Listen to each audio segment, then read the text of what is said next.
Do you have high income? Well, what are the most common investment mistakes that folks with high income make? I've got that and more coming up.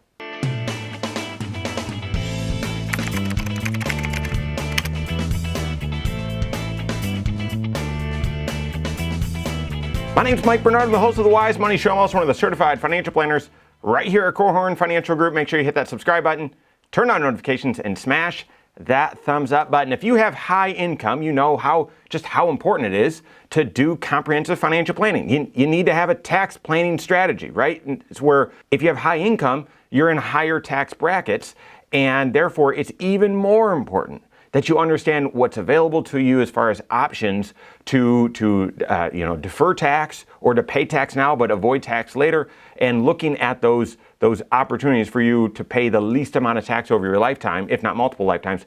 That's even more important when you have high income. Also, being aware of what your financial goals are and the strategies to reach them. So I could just go on and on. There's 6 areas to everyone's financial life: yours, mine, everyone's, and you need comprehensive financial planning to tie all 6 of those areas together to bring synergy. So in investment planning, okay, that's one of the 6 areas, this 4th area.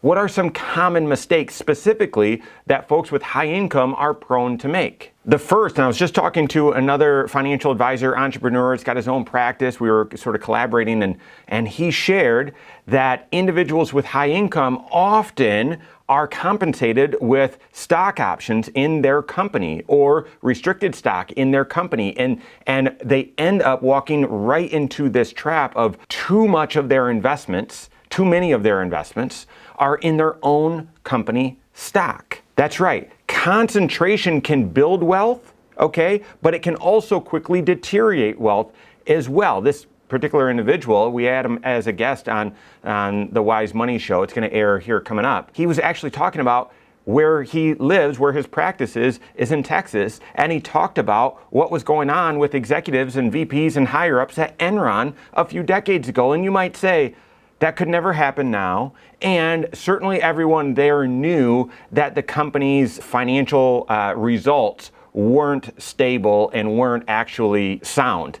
No one knew. In fact, at the water cooler, because people worked in the office at that time and they had water coolers. So the water cooler, everyone was talking about how having a lot of Enron stock was so valuable and so beneficial. Guys, in a less dramatic scenario, same with people that work at GE, right? And GE stock was the darling for so long and then hasn't been. And name any other, AT&T, that's another one, right? When you are highly compensated, when you are high income, depending on your company, it's very possible that you receive some stock options, restricted stock options. And what you need to do is the discipline work with your certified financial planner of how much of my total wealth and my total financial situation and well-being do I want connected to one company. If my income comes from this company, if my benefits and health insurance and all of that comes from this company,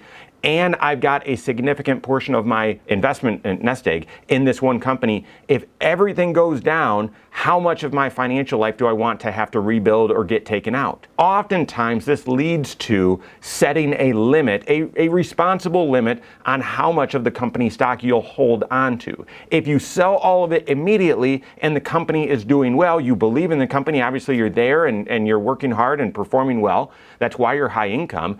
You want to have some of those perks and you want to see your investments appreciate along with the contribution that you're making. So for many people, it may not make sense to just sell it all immediately and not hold any company stock.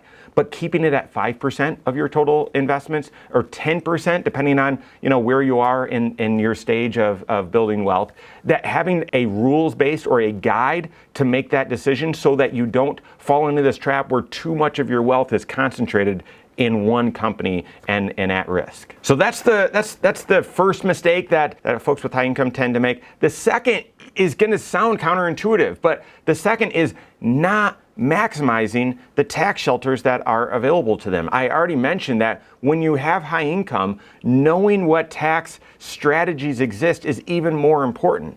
It's important for all of us, don't get me wrong, but when you're in the 24, 32, or even higher tax bracket, being aware of all of the options and all of the strategies for you to manage tax, whether that is avoid tax delay or tax today and delay it, or pay tax today but avoid it in the future, not being aware of all of those tax strategies is the second big financial mistakes that folks with high income make. And you might think, oh, you're not maxing your 401k if you're high income? Yeah, almost, yes, you are. Most likely you are. But here's the question. If your spouse if you're high income, your spouse may not be the primary breadwinner. They might be working part-time or something like that. Are you maximizing their 401k? Are you using their 401k to its full potential?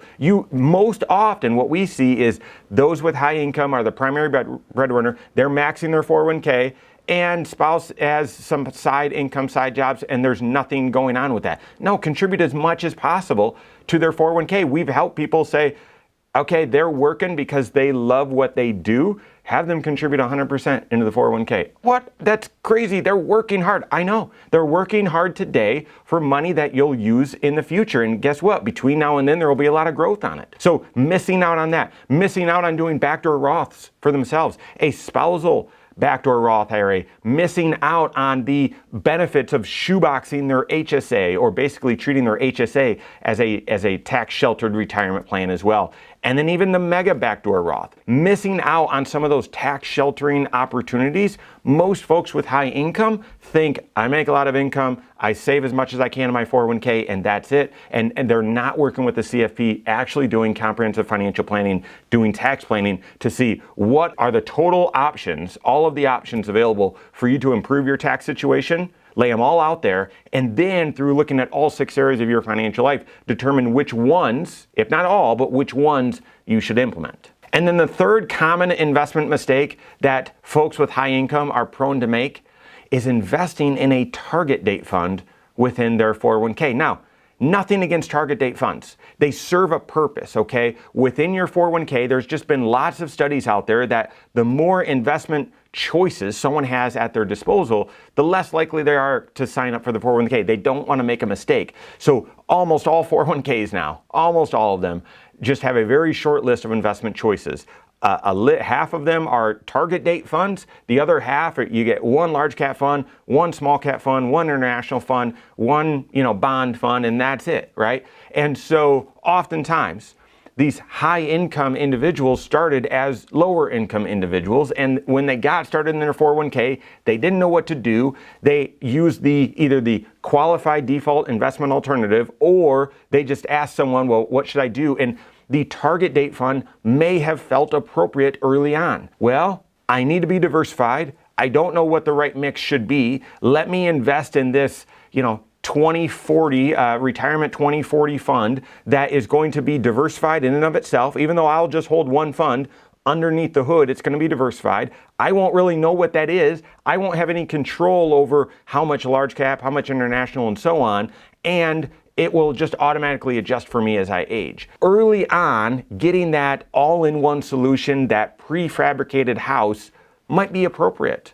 But as you build wealth and as your 401k or your investment nest egg grows, using a prefabricated, hey, one-size-fits-all approach, you've likely outgrown that. And you need to work with a certified financial planner or an investment professional that can look and analyze the individual investment options that you have and craft a custom portfolio for you. Not custom in that, we've never tried this before, let's try it with you. No, an intentional allocation. We want this much in large cap, and we're going to use the S&P 500 index, blah, blah, blah. But in small cap, we want this much, and we're going to use an active manager, and blah, blah, blah. And so you're going to want that more personalized, more intentional, more custom allocation that's more appropriate as your portfolio matures. So those are a handful. Those are 3 of the common investment mistakes that any of us could make, sure. But typically, it's prone to folks with high income. Again, if you have high income, you need that planning piece. So work with your certified financial planner.